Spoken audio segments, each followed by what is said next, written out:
and 18 hours. It depends on it depends on the terrain and how hilly it is. I imagine it'll slow you down quite a bit when you've got a gradient. Oh yeah. And even going down. So it'd be interesting. I really enjoy doing it because I enjoy doing stuff that's just for me. Not in a selfish way, but because I spend so much of my time, I spend all of my time basically doing stuff for other people and with other people's traumatic experience or their perceived traumatic experiences. So I really enjoy switching my phone off and going and doing something that is just for me. And nobody can interrupt. Well, they can interrupt. They're going to get ignored because. But you get in the zone, don't you? Is it like a form of meditation? You kind of can tune out everything else. I quite like going doing it on my own. I really do. I think the annoyance of to try and do something like that with somebody else is awkward because everybody does things at a certain pace. And if you're going to go that distance, it's really hard to find someone who's going to do it at the same speed. Yeah. So you're either going to one's faster or one's slower, or it'll be interesting with Gavin. Let's just say that. I'm quite looking forward to it. Where is it and when is it? We might have to be there taking photos. I'm very good sport. Don't do the wrong. It's May next year, actually, around the Isle of Wight. Oh wow! Did you say round the Isle of Wight? Yeah. Round the whole. Yeah. Oh my goodness. Yeah. Okay. So that looks like fun. and then there's another one I've entered as well. So that's good. So presumably London Marathon is a piece of cake for you. Well, I did the London Classics last couple of years, which is the London Marathon, the 100-mile cycle, and then the Serpentine Swim. Oh. But annoyingly, I've not got into the London Marathon on the ballot, and I do enough for charity as it is, so I don't really want to have to sit and worry about raising money to get a marathon ticket. I've got other ways that I'm thinking of trying to get into that. Anyway, I've got to do it in a heartbeat if I get a place. I just need to. Yeah, I need to wheedle my way in. Okay. So what is it you're not? Sorry, Jim. Sorry. What is it you're not? What is it you'd like to achieve within BeCollaboration? Because one of the things we're saying is, together we can achieve more, and we can, the idea of collaboration is get together with others and achieve things that you just can't do on your own. You need others to make them happen, because there's loads of things we can do as individuals. You just go do those things, and they take effort, and you fail and you succeed, and that's that journey. But in terms of collaborating, my experience of you up until now has been, you're a participant in the audience. I think you did a core value a little while ago. So now you're at the front of the room, and I imagine, have we got any known-be-knowns lined up? Yeah. So what have you speculated about what you'd like to do that you've never got round to doing because there weren't the people or the timing or whatever? Is there anything on your mind around that? My natural position is not to be sat on a pedestal. It's to be pushing from within a team. I function very, very well within a team and dealing with whatever I have to deal with. That's not a problem. But I am better. My natural position is to be sat within a team, pushing that team forward. And how do you push a team? Sorry? How do you push a team? What's your, how are you? As in, would I sit there and shout at them and tell them what to do, or would I get? Like what you're doing, you setting out the plan, you make sure everyone's taking. Are you more of a supporter, or you kind of lead with 100%, 100%. You can't sit and shout at other people to do stuff if you're not willing to do it yourself. So I get involved. Of course I do. You can't. It's like you can't tell somebody who's doing an admin job to do it faster unless you understand that job inside out and understand what the issues are, and understand what the challenges are. I think that's the biggest problem. One of the biggest problems in our industry is that you've got too many people who want to do the consultative bit, but they don't understand the compliance and the detail that goes in the bottom. And everybody whinges and complains about paperwork, but nobody likes paperwork anyway. You have to understand it in order to get somebody else to do a good job. And like most industries, I suppose compliance has got, deeper and wider, and there's more and more and more. Yes. Where do you think all this compliance is taking us? Compliance basically is in response to really the claims culture, which is very much where we're very much derived from the States, I guess. Yeah. But yeah, I mean, it's kind of where it is. It's going to get worse before it gets better, I think. But I mean, we'll see. I don't think it's not going to go away. And I think each industry, compliance is about controls and measures and making sure it's done right. That's all it is. And I think you should embrace those things instead of being frightened of it. When I went to Los Angeles a few years ago, I had the pleasure of seeing Stephen Covey Jr. talk. And he talked about The Speed of Trust, which I believe is now a book. And he tells a story about how Warren Buffett was going to do a deal with the guy who owned Walmart at the time, and he was going to buy it off of him. And apparently all of the lawyers that were around were like, great, that's at least 9 months, if not a year's worth of work. We're going to get paid millions. It's going to be amazing. It's a $10 billion deal. And apparently, because they knew each other so well and had been talking about it over the golf course and over lunch and everything, the actual deal was done purely on a handshake. And all the solicitors and the lawyers were like, oh, you got to do that. And so he said, yes, and I want the paperwork in my office tomorrow. So it was all signed, sealed and delivered within like 48 hours. Yeah. He said, when you trust someone, all the bureaucracy and everything goes out the window. Everything can be done cheaper and faster when you've built up that relationship. And that's one of the things that we believe in BeCollaboration, is having that honest, open, authentic, trustworthy relationship. Things can be done faster and more efficiently. And 100%. I think the importance of compliance and notes and records and stuff is basically about just justifying that everything's right. If you fall back onto that, then the relationship has fallen down from the start, hasn't it? That we do everything based on relationship.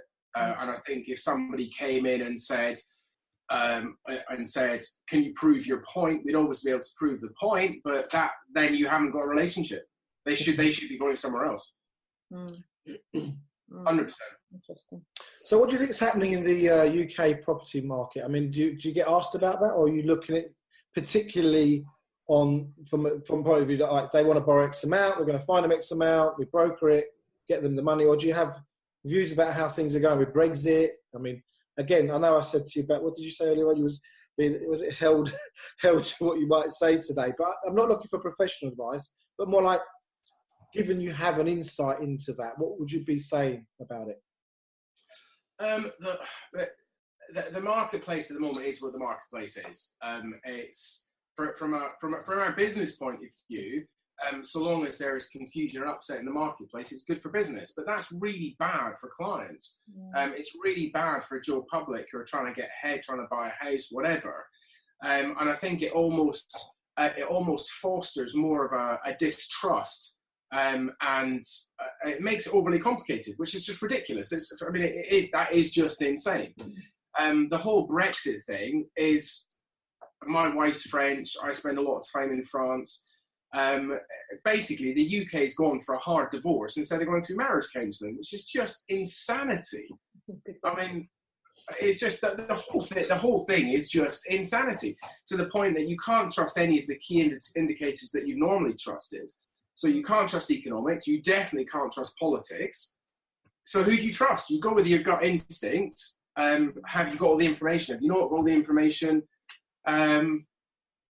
It's an insane position to be in. It really is insanity. Would you say that? But that's causing a whole load of stagnation or uncertainty, because I think finance and economy is based on some kind of certainty. You know, this happens, then this happens, and those things happen, and it's all about prediction. You want to, whether it's you're running your company, you've got to report to the shareholders, we're going to do these things, and then this is going to happen. And at the minute, like you said, you can't trust the economists, you can't trust the politicians. It's really kind of like, it's very unstable. There's a lot of, fake news, and there's just, it's very convoluted rather than complex. I think it's complex as well, but it's kind of just a state of confusion. The fact that there is such a thing as called fake news shows what an utter shambles things have got to. It's just stupidity. Because what is fake news? Lies, isn't it? Yeah. It's now justified as it's fake news. It's lies. Misleading people deliberately. You're deliberately causing upset, frustration, and that's not right. But do you think that's a new thing? I mean, the research I've been doing over the last how many years no, I don't think it is. I think it was called politics before. Yeah.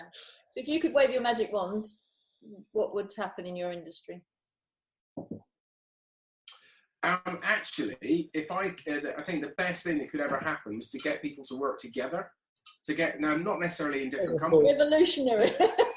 Well, to get people ahead of your time, you are.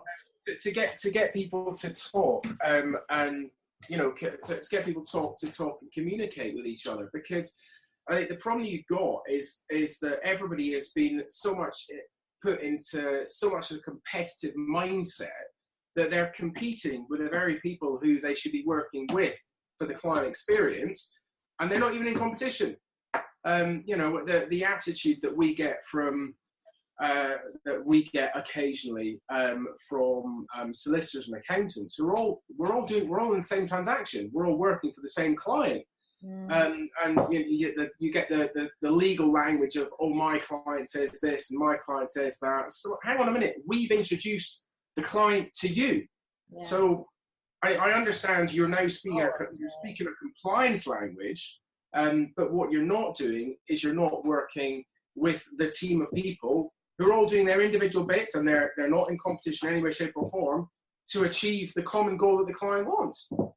And it's really difficult to word emails to other industry people. We do it regularly, to say, look, we're not, we are going to ask these questions of you because that's what we do. It's not picking a fight. It's not being rude. It's not being aggressive. But if you come back and the answers are not clear, or the client doesn't understand, we're going to ask again. Yeah. It is quite staggering the number of times. Solicitors are the worst, and I think it's just because they're trained to operate in a certain way. Yeah, trained some way. They say that house moving was it the second or third most stressful thing you can go through? And when, having experienced it several times, when you know the estate agent and the mortgage consultant and the solicitor and everybody else that, the planning department get involved, and you can see the emails going around, and they, as you say, they ask a question and the answer doesn't come back, and then something else happens and it doesn't. It's like, why are you not just talking to each other? The last time I moved, I got to the stage where I'm ringing up the solicitor and they're going, oh, I'm sorry, they're at lunch. Is there nobody else in the whole company that can find out if my money has gone through from one purchase to the next? Yeah, the problem that you have is that so many people now hide from communication with the client, you ring up and you say, well, there's 100 people in your building. Please don't tell me they're all on lunch at the same time, because A, they're not. Yeah. Unless you've got a fire in the building, then it might be empty. Somebody in there can help. But people are they want to keep everything in such straight lines so they don't make a mistake, so that somebody doesn't say the wrong thing or send the money to the wrong place. We don't get involved in money, but they basically try and keep everything in straight lines, which is all well and good. But if you've got lots of transactions on the go at the same time, you need to delegate that. And the client needs to have, they need to know that the team that you're working with is there to support you. As opposed to, we used to work with a guy who would call the admin team his PA. And he would talk down, he would basically be derogatory about them as if they were his staff, if you like. And yes, they were there to support the team, but because he spoke about them in that way, whenever something wasn't exactly as expected, the client would instantly call him instead of them, which defeats the purpose of having the support in the first place. And what he should have done is actually talk up the team, because they're the ones who do it. A company is not made of one person; it's made of a team of people. And especially in our industry, it doesn't work without a team. You have to have a team. I know that team will have different skill sets, there'll be different people, there'll be different people inside the office and outside the office, but, And that's what's a shame with a lot of these teams, is that is their normal. That is what they think happens everywhere, and that's what they think should happen. So yes. they're constantly taught how to cover their back.